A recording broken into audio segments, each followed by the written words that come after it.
With that in mind, I'm so honored to be welcoming you all to our first and possibly the best session of the conference. Young people are reshaping our future. As a youth sector worker myself, I can tell you now that this session, it's the one. Young people are more active than ever in their communities and across global movements. So how is it that they don't have a more prominent role in decision-making and within the things that truly matter? This session will try to answer that question and the overall topic. Joining me today, we have 5 amazing panelists who you'll get to meet shortly, and hopefully they'll be giving you all the answers. We have Bryce Taylor, a fellow Participation and Development Officer from the Koorie Youth Council, KYC. And we also have one of Victoria's very own young people, Andrew Leap, who I'm sure you've seen around. He's a student voice advocate and current member in VicHealth's Reimagining Young People's Future Steering Group, plus he's in a lot more. We also have the dynamic duo from the Youth and Family Services team in the city of Greater Dandenong, Amy Shu and Catherine Maine. And we have our very own rock star, Dr. Harry Shier, who's a writer, researcher, and global expert on young people's rights and participation. Today's session, and actually most of the sessions in the conference, will give each of our panelists some time to talk to the topic of young people reshaping our future, at least for the topic for right now. We will also have a glorious 15 minutes from Dr. Harry Shier himself at the end with his keynote speech, so keep your eyes peeled for that. And then once everyone's had a chance to speak, we're going to have a little bit of a panel discussion and Q&A session. So while we're all talking, feel free, I know we're all using the chat right now, but also feel free to ask questions through the Q&A option because we can talk to that at the end. We also, just to remind everyone, we have interpreters that are on the screen as well, but there's also live captioning as an option. I believe we might have one of our session stewards give instructions on how to use the live captioning, but you can also, the option should be at the bottom, I believe. But before we get going, I would like to also thank our sponsors for today's session, who were a big part in making all of this happen. So today's sponsor for the session is Spark Strategy. You'll get to meet the Associate Director at the end. Spark Strategy is a really cool agency for strategic solutions and sustained actions. And we've worked with them before and it's been an awesome relationship. And we're really grateful that they've been here to support us in this journey. But without further ado, I want to begin the session. Enough of me talking. I'm so excited to be introducing Bryce Taylor to the stage. Bryce, if you want, feel free to turn your camera on. Bryce is a Worimi man and is the Participation and Development Officer at Koorie Youth Council, KYC. He's also an Aboriginal youth mentor with Strong Brother, Strong Sister. I'm so excited to be hearing from you today, Bryce. We've had so many discussions in the past about youth participation and working with young people. So why don't you take the mic, tell us a little bit about yourself, what you do, and tell us your thoughts on young people reshaping our future. Yeah, sure thing. Thank you for that, Mariah. Hey, everyone. I hope everyone's doing well today. Just quickly before I get started, I just wanted to quickly acknowledge and say thanks to Uncle Tony for that welcome. I thought that was really deadly. Also like to really open up the space with my own acknowledgement as a visitor to this country myself. So first thing, I want to acknowledge where I'm calling in from today, which is land of the Wurundjeri people. I want to acknowledge and pay my respects to the current custodians, their ancestors, and all of their connections that are keeping this country alive and thriving today. Also want to acknowledge each and every single one of you all's ancestors that has led all of our past to intersect today and all the journeys that they've walked. And it's with that being said that I also like to acknowledge Bunjil's law, Bunjil being the creator of Wurundjeri country as well as the Kulin Nation. Now, Bunjil sets out 2 laws, the first being that we look after the land and the waterways, and the second being that we look after the children and young people. And in this space particularly, I always like to just refer to that because it just sort of brings home that by doing the work that we do and having the conversations that we have, we really are adhering to the law of this country that many of us get to call home. So with that being said, I'll introduce myself and a little bit about what we do. So my name is Bryce Taylor. I'm a proud Worimi man, but I grew up on Kabi country on the Sunshine Coast. I've been here for about 3 years now, working with KYC as the Youth Participation and Development Officer. So a little bit about KYC is we're known as the representative body for Aboriginal and Torres Strait Islander young people across the state of Victoria. So we're a policy and advocacy organisation, and essentially what our core objective is to take the voices of our young people and leverage them into spaces where they're translated in a meaningful way. So in other words, they're having a say on systems that affect them. So for young people and by young people, and everything along those lines. So the way we do this is with things like our Koorie Youth Summit. We have projects such as Yarning Justice and Yarning Education. From that, we have projects such as Waipunga, which is our Koorie Youth Participation resource, as well as the Nagaji report, which revolves around our young people with contacts in the justice system. Just quickly on that, recently from the Nagaji report, a judge has used that in the sentencing conditions of a young person.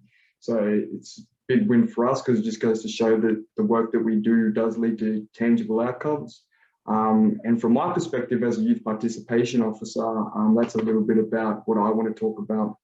So what I'm was invited to here to talk about is what's called the Koorie Youth Participation Network, which is essentially a group of workers in the space who are looking to, I guess, maximise best practice with Aboriginal and Torres Strait Islander young people through that youth participation lens. But more broadly, because the space is so broad and because community comes first before anything else, I wanted to speak more to exactly what the main focus is what we try to do, because if we were to talk about youth participation broadly, 5 to 7 minutes wouldn't do it justice. So I guess the main thing, what we try to do in our everyday and the heart of our work is what we try to do is we want to try to actively challenge and address any elements that exist in the space which play along the lines of practice over people. So what I mean by that is that quite often workers who may be well-intended, maybe not well-intended, get caught up with this notion of over-consulting and under-delivering or putting the practice before the people. So what we try to do is just try and value young people's social and emotional well-being at the first, because at the end of the day, it's the young people who actually matter. We want to know their names, we want to know their stories, who is their family, and what dynamic and role do they play in their community. Because if we're just viewing young people as young people, then we're not actually going to know anything. We want to learn about them, we want to know them, and then once we build that rapport, that's community. And when you get community, that's where the answers to a lot of these challenges come from, without having to put labels on things, put people in boxes, and thinking about it as work. So I'm getting a hurry up now, so I'll just wrap it up there. That's a little bit about me, and I'm looking forward to hearing from all of you. Thank you. Thank you so much for that, Bryce. And shame that you get in the hurry up, because I'm sure you could have spoken for ages. That's on me. My intro was a bit too long there, but such great insights. And as you can see in the chat, I agree with Sam. We cannot wait for the youth participation resource, and it's awesome to hear what KYC has been doing. To move it along now, I would like to invite fellow young person Andrew Leap onto the stage. So Andrew, feel free to turn your video on. Andrew is a recent VC graduate who's currently studying at Monash University. Most of us have probably seen him around as he's been involved in advocating the student voice, speaking to and working with policymakers in the areas of education and health. Andrew, welcome. I hope you're doing well. Do you want to give us a little bit of an intro and let us know what it means to you as a young person yourself and reshaping the future? Thank you, Nuria. Good morning, everybody. Before I begin, I'd like to acknowledge the traditional custodians of the land that I'm zooming on today, which is the Wurundjeri people of the Kulin Nation. I'd like to pay my respects to any elders past, present, including any of those who may be with us here today. I'd also like to thank the YACVIC team for putting together this conference. I know it's been really challenging with our current circumstances, but I'm really, really excited to hear what everybody has to say throughout the next couple of days. And I'm glad that we've been finally able to come together to be able to share our ideas. I'd also like to acknowledge any young people here today, especially any Year 12 students. I went through Year 12 last year, and it was challenging at times, and I know that the flexible a learning model isn't for everybody. So for any Year 12 students here today trying to get through VCE, I'd like to acknowledge the challenges that you're going through at the moment as well. As Nuria mentioned, I'm currently studying a Bachelor of Commerce and Global Studies at Monash. I am also a student voice advocate at Pivot Professional Learning. I was also a member of VicHealth's Youth Steering Group for Reimagining Young People's Future. And I've also worked with YACVIC on a number of opportunities, such as the Lowering the Voting Age campaign. And as a young person, trying to, I guess, work towards implementing change has been quite a positive experience for me. Having all these opportunities to work with so many different young people, so many people who are passionate about making sure that young people have these opportunities to set the future up for them so that they can succeed has been really inspiring for me. Being able to work with YACVIC on their campaigns, being able to work with VicHealth. I know a lot of other young people who've worked with various other organizations. It's really great to see all these changes and all these initiatives come together and see the difference that it makes for young people and their lives. It's a really positive and rewarding experience. And what I'd like to see, I guess, on my take on reimagining young people's futures and reshaping the future of young people is more opportunities for young people to get involved with the decision-making processes, because we are really working well towards these opportunities for young people to have input in ad hoc initiatives here and there. But what I'd like to see is I'd like to see young people really be the key decision makers in a lot of the decisions that are made on a high policy level that really impact them. Young people have so many different ideas to share. They've got a breadth of knowledge and experience that I guess only young people know about. So it just makes sense that young people are there on the table, listening to sharing what they have to say, and making sure that they are heard and that their decisions are taken into account. I'd like to see greater transparency as well in the processes that are made for young people. We know that there are so many issues that really affect young people today in terms of the casualisation of the workforce, in terms of equity of education, which we've seen with remote learning.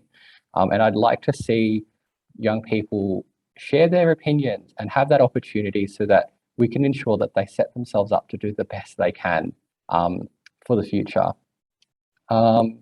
Yeah, I am getting the wrap up now as well. So I'll end it there. I'm really excited to hear what everybody has to say and what everybody has to share at this conference. I'm going to pass it over to Nuria. Thank you so much. Thank you so much, Andrew. I agree with you. I'm so excited to hear all the different topics as we delve more into all of these issues. And yes, it's been great to hear that you've had so much support, but I think we can all agree that we're looking for more opportunities, a greater seat at the table, and transparency is a great call out there to start off the conference.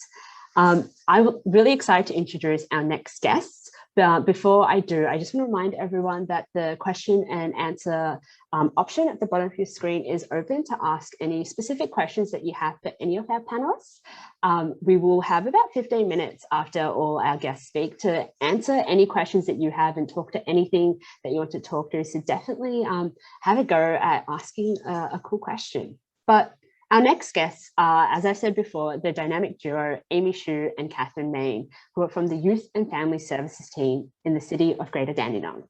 They're here today to talk about their experience through the Family Violence Project and sharing tips on how workers can improve youth participation and co-design processes. I will just give a little content warning at this point, as there will be brief mentions of family violence during the next 5 minutes. So if you need to leave, feel free to do so and come back at about 10:21. But in the meantime, Amy and Catherine, welcome to the stage. I'm so excited to have you here. I can see you're sharing screen, so I'll give a moment for the interpreters to, just for people using interpreters to just pin. But yes, do you want to take the mic and share your perspectives? Thanks, Nuria. Before we begin, I would like to acknowledge the traditional owners of the lands from which we're meeting today. We're tuning in from the lands of the Wurundjeri people, and I'd like to pay my respects to the elders past, present, and emerging. I'd also like to extend my respects to any First Nations people tuning in here today. My name's Catherine. I use she, her pronouns, and I work for Greater Dandenong Council as part of the Youth and Family Services team. And with me today is Amy, one of our dedicated youth ambassadors who's been volunteering with our service for the past 4 years. Today, we're going to be talking about our project, Youth United Against Family Violence. We'll be discussing the strengths of its co-design process, and Amy will be sharing with you her experience as a youth ambassador. We hope that by sharing our learnings through this process, you can all take something away to help enhance youth participation practice in your work and support young people to take a more active lead in shaping our future.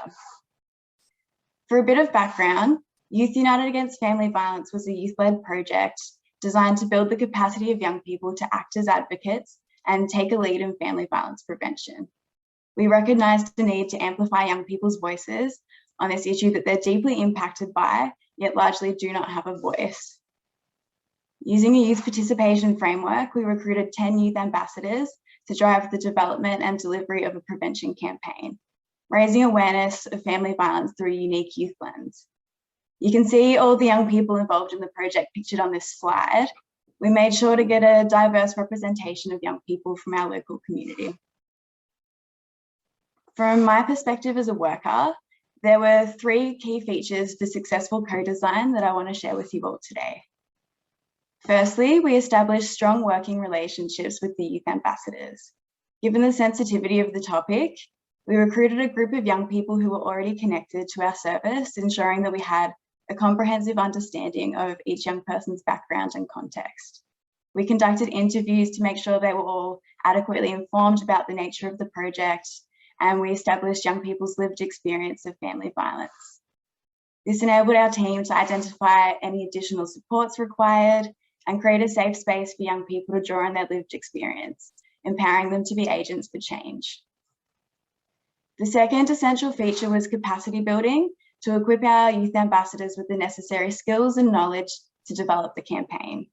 We designed a series of workshops to build their understanding of the key drivers for family violence, the different types of abuse and prevention strategies. Lastly, establishing a safe and supportive environment from the very outset of the project was crucial for fostering creativity and innovation amongst the group. I can't emphasize enough how important our role as workers is to give young people the space and resources to create change. But that's enough from me. I'll now hand over to the real change maker here, Amy, who's going to discuss the defining features of the project from the youth ambassador's perspective. Thank you, Kat.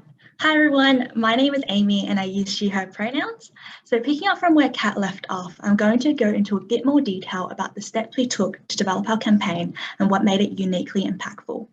I think the most important feature of the project's co-design model was establishing a positive culture and group dynamic right from the start. This is critical as it created a safe environment where we could share our ideas and constructively challenge one another when dealing with such important yet sensitive issues such as family violence. Our facilitators also helped us recognize our own strengths and diverse experiences coming into the program. This allowed us to make meaningful contribution in our own ways while growing and flourishing along with the campaign. Another important aspect was building our capacity to advocate on behalf of our peers. Going to the program, many of us lacked awareness of the different forms of family violence and had never before been given a platform to openly discuss the issue. Before diving headfirst into developing the campaign, we were supported to reflect on our own personal biases and knowledge gaps, delving into topics that weren't familiar to us. This process highlighted the areas of need for further education among our peers and affirmed the focus of our campaign. To ensure that our vision was accurately captured, we were involved in every step of the production process, from script writing, storyboarding, and casting, through to filming and final editing. This process was incredibly inclusive, and we felt like our feedback and creative direction was valued and taken on board. The resulting campaign features 3 highly impactful adverts developed by young people for young people. Following the production of the campaign, we played an important role in the promotion of the adverts, launching them at online and various community events. Although the project's rollout was interrupted by the COVID lockdown, early this year we completed peer facilitator training, which equipped us with the skills to co-facilitate respectful relationship workshops in local schools and community settings. The workshop featured the adverts we developed, making them a powerful and relatable resource to promote meaningful conversation amongst our peers. Recognised for its prominent youth voice, we're proud to announce that our project was awarded the National Local Government Award for Prevention of Violence Against Family and Children last year.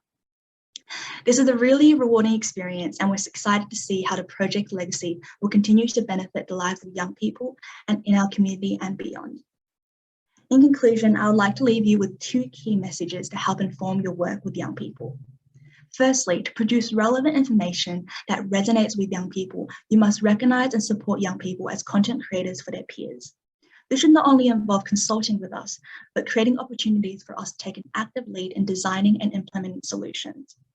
Sure, we're often told we're too young and inexperienced to do anything significant, but if we're experiencing these issues, why can't we influence change? It's so important to recognise and value young people's lived experiences and our own capacities. Secondly, in order to do this, you must empower young people by giving them the knowledge and skills to develop evidence-based solutions. We're too often excluded from this step of the process. I can't emphasize enough how valuable investment in young people is. Although in our own, we might not have all the answers, through supported co-design and a willingness to learn from one another, we can gain momentum and start piecing the right solutions together. Because together, we can shape a better future. Thank you so much for listening.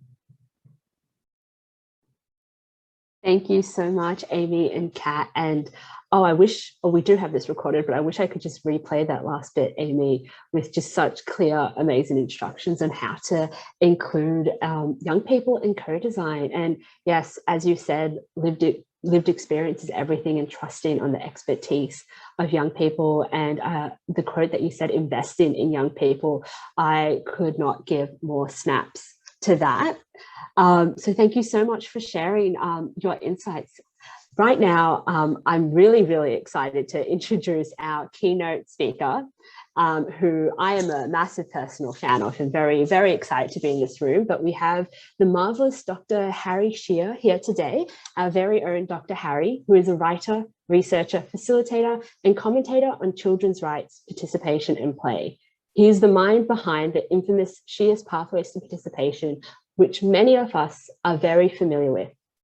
Dr. Harry, thank you so much for being here with us today. Please turn your camera on. I can see your camera's on.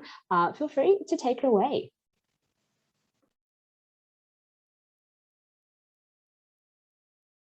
Your mic is turned off, so you might want to just turn it on. Hi, good morning. Good morning, everybody. It's 20 past 1 in the morning here in Ireland. Yeah, I am actually on my native land, the land of the Irish people, and this land was stolen from us centuries ago. I'm sure many of you know the history, but it was won back through many generations of struggle. And this year, 2021, we are actually celebrating the centenary of our independence. So from Ireland, I pay respect to the Indigenous people of Australia and support their continuing struggle.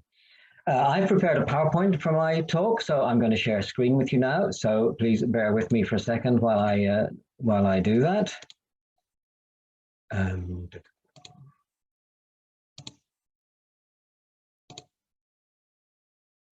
Okay, I hope everybody is seeing the PowerPoint. Young people are reshaping the future. I've got about 15 minutes. And the question I was asked to talk to you about is this one. Young people are more active than ever in their communities and across global movements. So how is it that young people do not have a more prominent seat at the decision-making table on issues that are urgent for both present and future? I already saw in the chat here that that many of you recognize that getting a seat and a prominent seat at the decision-making table is vital for young people. So in the 15 minutes that I've got, the way I want to approach this problem is, first of all, sharing with you the framework I'm using here, which is consultation, collaboration, and youth action. And then I want to talk to you about a project that I and my colleagues in Nicaragua did a few years ago, where we actually set out to discover how children and young people influence policymakers. And I will share our findings with you. And I'm going to finish by talking about the importance of getting the mix right. So if that's okay, let's carry on. So Nuria in the introduction already mentioned the pathways to participation model. So I thought I'd just reflect for a minute on whether participation theories and models help. And here are a number of the models for analyzing and promoting youth participation that I've used in the past. First, of course, the very well-known Roger Hart's Ladder of Children's Participation, which I'm sure many of you have seen. My very own Pathways to Participation, which was mentioned earlier. And this is a model that I and my colleagues in Nicaragua made, the participation tree, which is kind of like an antidote to the formal sort of structured approach of pathways to participation. And this one is the Laura Lundy's model of space, voice, audience, and influence, which again, many of you have probably seen. And Lansdowne and O'Kane's participation matrix. So at various times, I would refer to and make use of all these models, and I would recommend all of them to you. And I'd also need to say at this stage that I have prepared a PDF handout version of this presentation with all the references in it, and your hosts have that, and we'll make it available to you after this session. So no need to be taking notes. You'll be able to get hold of a handout with all the information in it, including links to all the references that I'm going to mention as I go along. So basically, I'm saying that at different times I would use all these models, and I would recommend them all to you as useful tools in your work. But for today's talk, I'm going to use the simplest of all, and that is Jerison Lansdowne's simplified typology of child and youth participation. We're gonna simplify it right down to three basic kinds. First, we have consultation. Consultative participation is when adults ask young people for their views and note down the views that the young people share, but the young people aren't involved any further than that. This can happen in surveys, in interviews, even in focus groups, where once the young people have delivered their views, that's it. The second type is collaboration. Collaboration is when adults and young people work together, sharing roles and responsibilities, planning and carrying out an activity together. And this can apply to any kind of participatory activity or activity that aims to influence policy or practice. And the final one is youth action. And this is where the activities are initiated, organized, or run by young people themselves. Adults may indeed provide support in various ways. That's not always necessary. And you see, I've put the Spanish word protagonismo there, because the concept of child and youth protagonismo is very important in Latin America, where I worked for many years. It's basically, it's more or less synonymous with youth action, but it has grown out of the experience of the working children and young people's movement, where young people have had to take control and organize things for themselves and promote and defend their rights. So I find the concept of protagonismo very useful. So I need to go on now to say that, okay, we have these three kinds of youth participation. And it's important to note that none of these is inherently good or bad in itself. Each one has, if you like, two sides. So let's start with consultation. Yes, indeed, the powerful can listen to and take on board young people's views, and this can certainly have a positive influence on policy making. But the powerful can also go through the motions of a consultation and then ignore the results. And I have known this happen on many occasions. I expect many of you have as well. And the side effect of this is that where there are repeated consultations and no change, this leads to what we call consultation fatigue. It was mentioned earlier and in the chat, the problem of apathy, and of course, consultation fatigue, getting fed up with being consulted and seeing nothing change, is a big contributor to the apathy that we sometimes struggle against. We can look at collaboration in the same way. On the positive side, adults can indeed facilitate a process where we work together with young people, sharing roles and responsibilities according to our interests and our abilities. But in nearly every collaborative situation, working with young people, adults have greater power. Almost always the adults have access to resources, control the resources. Where can we meet? who's got transport, who's going to provide food, and who sets the agenda, and so on. So this greater power that the adults often have in these situations means we can, if we want to, manipulate the whole process to make sure we get whatever we want at the end of it. And again, I've known this happen, and I'm sure many of you have. And finally, we have youth action, protagonismo. Adults can support young people's independent initiatives in a simple things like providing resources, providing transport, providing food, providing a safe place to meet, which young people often don't have access to without support. And adults also have a role helping young people get access to the powerful who make decisions and control purse strings. For example, if you need to talk to the town mayor, maybe an adult youth worker can help make that contact. If you need to talk to the people who make policy at the Ministry of Education, maybe we can help you get in there and sit down with those people. So that's another way that sometimes, even though young people lead the initiatives, that adults can support. But then on the other hand, it's possible for adults to completely ignore the young people's efforts, or worse, adults can attempt to silence young people or even punish them for getting out of line. Some of the things we've seen in the past have been where children have walked out of school to protest injustice in the world. Adults have tried to punish them for this. We saw this in many countries way back in the 90s at the time of the Iraq War. Less so now, I think, because Greta Thunberg stopped going to school on Fridays, as I'm sure many of you know, and went to protest outside the Swedish Parliament. And instead of punishing her for missing school, she was listened to. So I think that things are a bit more positive these days. Anyway, so there we have this very simple analysis of three levels of youth participation: the consultation, the collaboration, and the youth action. So to repeat, it's not that one kind of participation is good and another kind is bad. They all have a good and a bad side, and it's about getting the mix right. So we need to consult, and we need to respond to consultations when they happen, whenever there's an opportunity. But we don't want to think of consultation as the answer. Consultation is more a jumping off point. So now I want to talk about findings from our research in Nicaragua. I moved to Nicaragua in 2001. I lived and worked there for 11 years. I ended up back in my native land because I got the opportunity to do a PhD. And then when I wanted to return to Nicaragua as Dr. Harry, my Nicaraguan wife and daughter, who had taken a liking to life in Ireland, absolutely refused to go back. So we're still in Ireland, but my heart is in Nicaragua.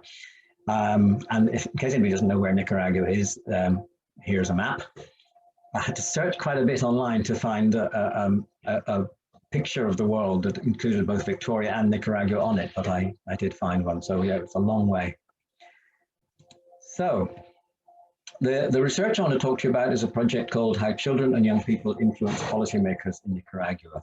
The organization, the community organization that I worked for, SESMA, together with the colleagues at the University of the North of Nicaragua, undertook this research in 2010. The full final report is unfortunately only in Spanish.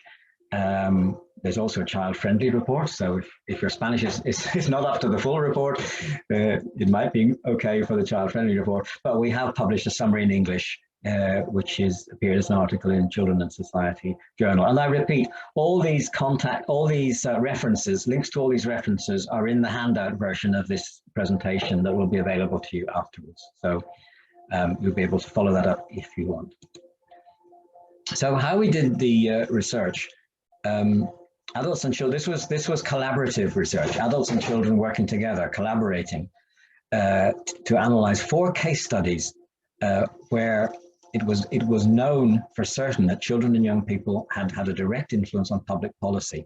And we knew this because we spoke to senior public officials, such as the town mayors, Minister of Education officials, and so on, And they confirmed what the children and the youth workers told us, that the children's activities and actions had influenced public policy. So we started out with 4 cases where this was confirmed. In Ladalia, near where I lived in the northern coffee growing area, young people helped to produce a municipal education development plan. In Ciudad Sandino, in the outskirts of the capital city, young people led a campaign to increase investment in children and youth in their area. In Granada, which is one of the old colonial cities on the shore of Lake Nicaragua, young people helped to set a municipal agenda for children and youth. And in remote San Carlos, down by the southern border, young people campaigned to get a policy commitment at the Municipal Children's Forum in 2008. So those are the 4 case studies that we examined. And by exploring this with the children and the adults who facilitated these processes, we came up with some findings about what had actually helped these young people to have an influence on policy. So I'm going to quickly take you through some of these findings. Number 1, the key issues must be the ones that matter to young people. Young people are more likely to impact policy decisions when they're campaigning on issues that are important to them, not just responding to consultations. Because when there's a consultation, it's always the issue that is important to those in power rather than the issue that's important to the young people. So young people can be more effective when they're working on the issues that matter to them. Prior processes of organization, preparation, and training generate empowerment. This is kind of one for the youth workers among you, because we found that young people who succeed in influencing policymakers are likely to be well prepared, trained, and organized, and to believe in their own ability to advocate for change. In other words, empowered. And that comes about through processes that they have been involved in before the campaign in question.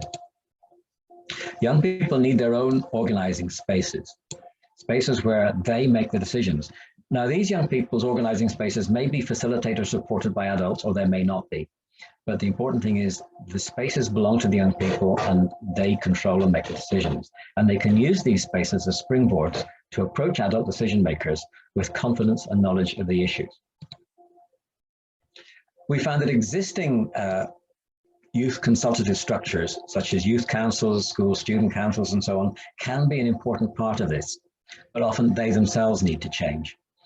Sometimes these established youth consultative structures are not themselves very democratic or even very open and inclusive and need to change in that way. They need to be more empowered to take real decisions, especially, for example, in schools, because, you know, a student council may be asked questions about the style of uniform, but they'll very rarely be asked about school curriculum or about the standards of teaching or important questions in the school. They need to be in control of their own agenda and self-organization. They need to be able to influence resources and budgets, because these are the things that the adults will always cling on to make sure that they have control in the end. We have control in the end. And there needs to be better dialogue with school or local authority adult leadership. Number 5, young people can indeed provide their own leadership. Young leaders with good organizational and communication skills play an important role in taking forward young people's ideas and proposals to influence policymakers. I want to be clear here. I'm not talking about young leaders who tell the other young people what to think or what to say. I'm talking about the kind of young leaders who hear what the young people in their community think and want to say, and use their leadership skills to help take those voices forward and make them more powerful and more influential. 6, adults can provide valuable supports. Supportive adults should encourage young people to organize for themselves, and importantly, need to support autonomy and gradually diminish dependence on adults. It is very easy for adults, people like myself and my colleagues working with young people, if we're not careful, to end up with the young people depending on us to get things done, when what we want is the opposite. We want the young people to be able to do things themselves without depending on us, and we have to work in a way that promotes and foments that. Parents and wider family are important. When young people have the understanding, the backing, and ideally the involvement of parents and wider family, this can be important in supporting their capacity to influence policy. They're important supports for young people to become effective change makers. And finally, working with those in power is usually a good plan A. We found, at least in this research, that young people are more likely to influence policymakers through liaison and coordination with the authorities and not by clashing with them. But, and this is the big but, if policymakers and/or power holders don't listen, if they make commitments which they then renege on, if they refuse to be held accountable, then the young people need to have a plan B, and their adult supporters need to support that plan B. So it may be important to support and facilitate youth action to insist on change, youth action to demand respect for rights, youth action to put the media spotlight on injustice or discrimination, youth action to hold duty bearers accountable and to challenge abuse of power. So I'm drawing to the end here. For me, helping young people get that seat at the decision-making table where policy is made is about getting the mix right. Yes, we need consultation. We need to consult young people and we need to find out their views. We need to collaborate with young people and work in partnership to change things. And at the same time, we need to support young people taking their own initiatives. And I said it before, and I'm going to say it again, there's no tension between these. These three ways of supporting youth participation and youth action are in harmony. They work together, and getting the mix right is important, both for young people themselves and for their adult supporters and facilitators. So that's it from me, but I hope you'll have questions and comments and stuff to say. So I want to end up with my final question to you. Do you know these young people? And like I said, there will be a PDF handout with all the references and links and further information for you. But for me now, thank you very much for listening.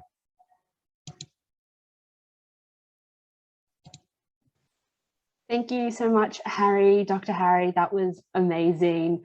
I'm a bit blown away. I really, really enjoy presentations that have really direct instructions of what to do. And I can see everyone in the chat as well is really appreciating it. I can see, yeah, the Y Office for Young People are responding and everyone's been really agreeing with what you've said. We have a few questions that have come in. So what we're going to do is actually move in to our Q&A session. So I'll welcome all of our speakers to turn on their cameras as we sort of get into that space, and while everyone's thanking all the speakers in the chat. Before we sort of get into the Q&A section, you will actually see in the chat pretty soon, there'll be a link put into a Menti question as well. So to our participants that are Zooming in today, you are welcome to ask questions through the Q&A option in Zoom, but there's actually a Menti question for you all to answer as well. What could you or your organization do to involve young people more meaningfully in decisions and activities that are affecting them? At the end of the session today, we're actually going to have a little look at your responses just so that we can, gain an insight on what you've all taken away. But to move on to the questions, thank you all so much to the speakers for really presenting your insights and getting this conversation going for the rest of the conference.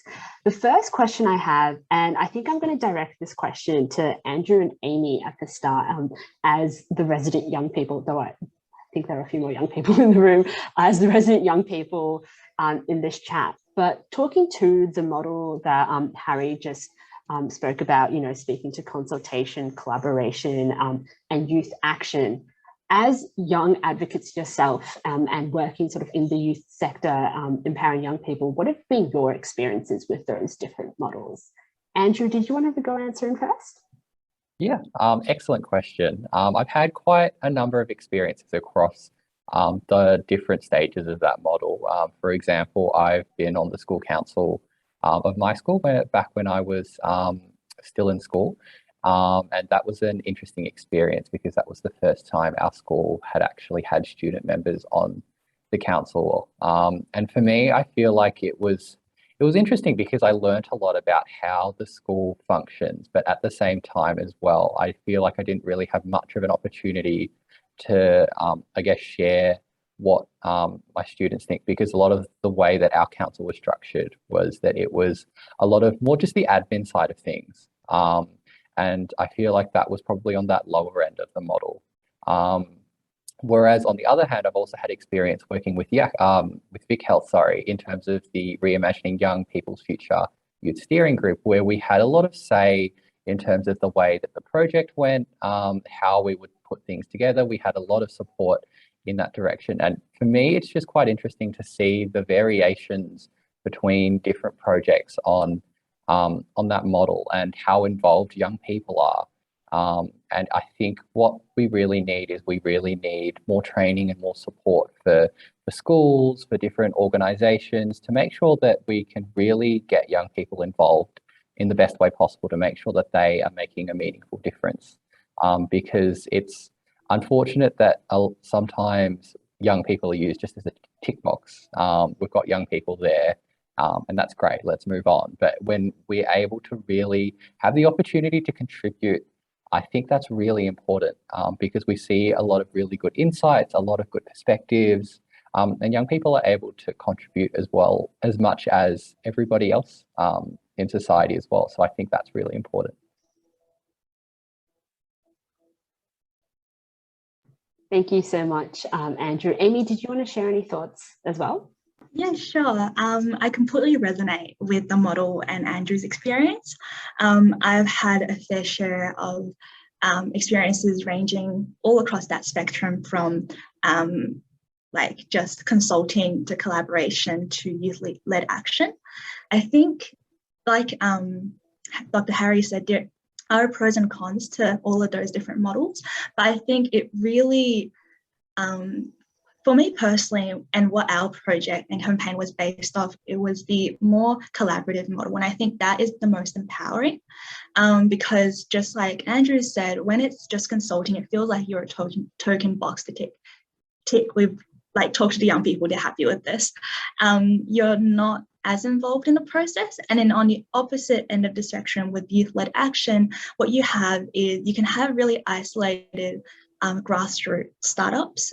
Like right now I'm in Melbourne Uni, we have a lot of student-led clubs for students, led by students. But with that, you don't really create lasting change if those clubs aren't collaborating with people in power, with policymakers, with educators. So that's what I found. Personally, I would say my experience has been the consulting model has been most empowering for me. But I think with all of them, the similar thread throughout is any of those models are good, because you are in all of those models working with young people, we're being heard. And I think that's what's most important at the end of the day, because we can influence change, just listen to us. So yeah. Thank you for that, Amy. That was well said. And I think you really touched on to what Dr. Harry mentioned about the importance of processes, but also like our spaces in young people, and very important to really talk to that, the importance of collaboration between youth-led spaces and people who are working with young people. The next question I might actually direct to Dr. Harry yourself. Obviously, you've been talking about the different ways that we can practice youth participation, include young people, and a few questions have come into the Q&A section that really talks to peers and youth sector workers who aren't young people themselves. Do you have any advice or sort of ways to approach youth advocacy and youth participation meaningfully when you yourself are not a young person? Because at times it feels like there is a disconnect. Oh, right. Okay. Well, I think, I mean, I'm not a young person. In fact, where are we? We're the 11th, and 4 days is my birthday. I'll be 67. I'm even semi-retired now. So I think what allows me to continue to speak about these issues and not be laughed at is that over the years, I have developed and consistently strengthened my ability to listen to and learn from young people. So that is the very first thing I would say to adults, to seniors who are active in youth work, youth participation, youth empowerment, to always be able to listen to and learn from the young people you work with. And then through that, you will know what to say, what to do, who to talk to, and so on. And I think, and I have written about this, so again, I can give you another reference if you're interested. But I actually started my adult life, my career as a play worker. I went to England as a young man, and my first proper job was as an adventure playground worker. And the thing about adventure playground workers, unlike teachers, health workers, community, other kinds of workers, our only job is to find out what the kids want to do and help make it happen. So right from the start, that was where my head was at. Watching the kids play, listening to the kids talk, trying to understand what it is that they want, so that the adventure playground that I was looking after was the way they wanted it, was safe for them, was interesting for them, and so on. So I've actually written a paper that I can refer you to, saying why the play worker's mindset is ideal for doing research with children.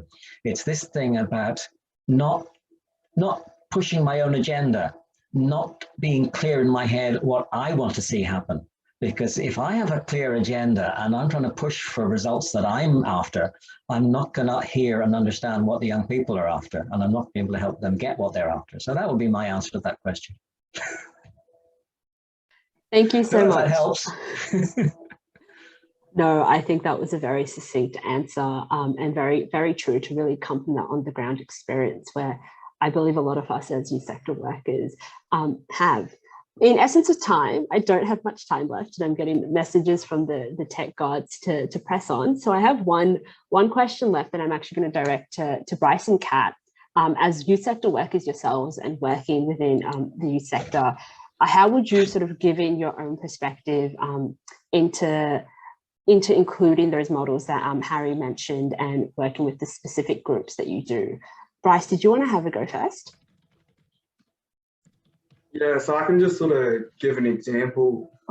So one of the work that I do is I work with young men who are currently incarcerated at Malmesbury Youth Detention Centre. So one of the ways I go about that mentoring program is, you know, I'd spend 1 week going in, just speaking to them individually, getting them to know who I am, how I am, what I'm about, getting to know their interests, what they're interested in, what they want to do, and then sort of just broadly put out the sorts of things that they can do for the program if they're interested. And they sort of be like, yeah, nah, like, yeah, it sounds all right, nah, not really interested in that. Go away with a general idea and sort of just settle on an idea and be like, all right, well, we'll start with this. Come back the next week, run whatever it is that the general idea was, see how engaged they are with it.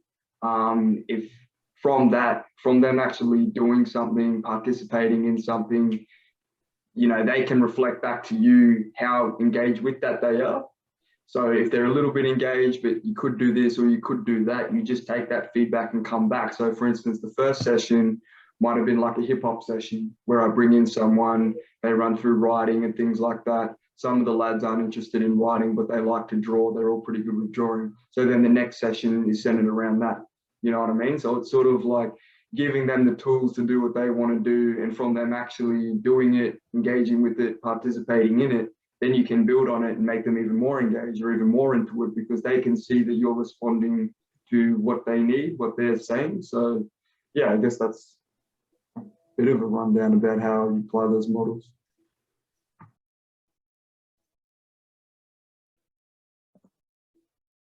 I guess building on that, and from a local government space, working in a council, I know a lot of organisations are kind of known for just ticking the box and having that tokenistic consultation with young people. But I would say, like, across all council departments and organisations, it's so important to use your youth services and organisations and engage with schools and stuff to make sure that you're bringing in as many young people and a diverse representation of young people when you're designing those consultation models and all your youth activities. I know we always involve young people from the very beginning, and we're very transparent in letting them know if it's going to be that consultation model or that collaboration model, because I think you have to be really clear from the outset what the process is going to be like, and you don't want to just be doing that kind of consultation without closing the loop with them and building them up to know what the steps are that they're going to be involved in. So making sure you're really clear with that, involving young people in designing the activities and delivering them, having young people as,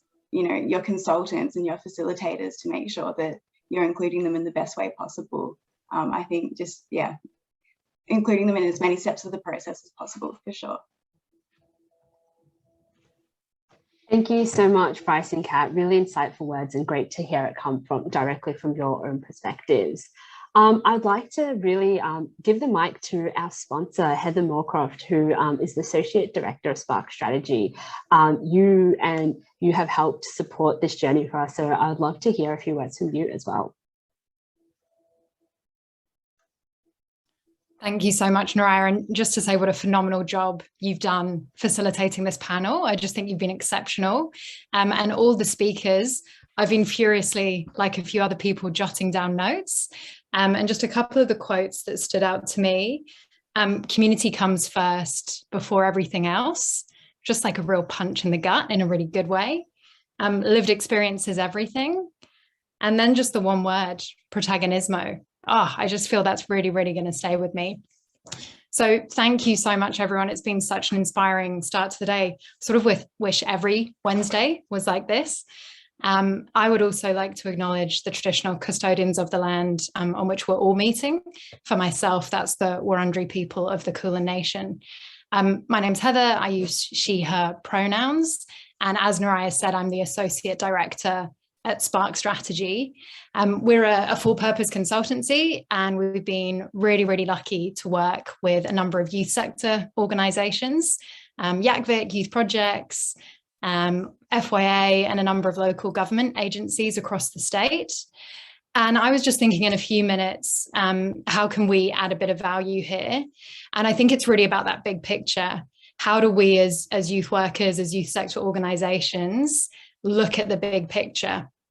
And what I've popped together is just a really quick checklist that we can keep coming back to.